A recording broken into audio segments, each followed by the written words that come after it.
Magandang balita ang araw para sa Meralco customers na hindi makakapagtaas ng singil ang Meralco dahil sa pinalawig pa ang TRO para rito. Pero may balik, dahil sa TRO, hindi pa raw marerefund ng Meralco ang sobrang nasingil noong Disyembre. Nakatutok si Julie Segovia.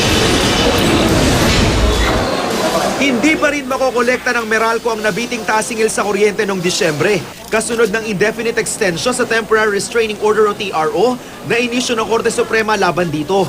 Ayon sa Energy Regulatory Commission, good news ito kung tutuusin dahil hindi pa rin maikakarga sa mga consumer ang naunsyaming December power rate hike na sa tansya nila'y hindi dapat umigit sa 50 centavos kada kilowatt hour, imbes na higit 4 na piso.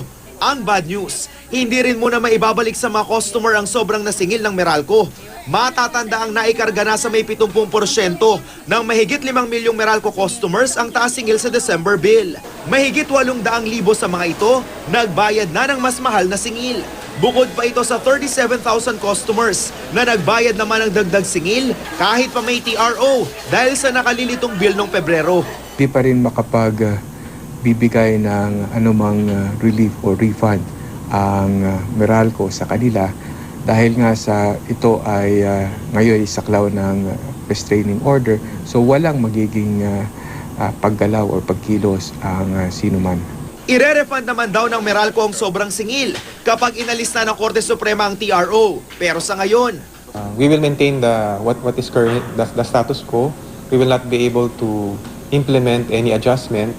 naka-TRO rin ang collectibles ng mga generating company. Kaya hindi rin nila masisingil ang Meralco sa kinuha nitong kuryente noong Nobyembre kung kailan naka-maintenance shutdown ng Malampaya Natural Gas Facility.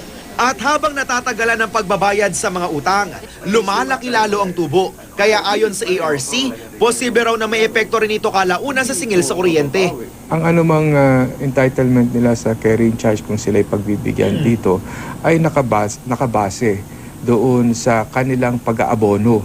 At kung wala naman silang inabono, so walang basihan na sila ay mapagbigyan doon sa kahilingan na carrying charge. Julius Segovia, nakatutok 24 oras.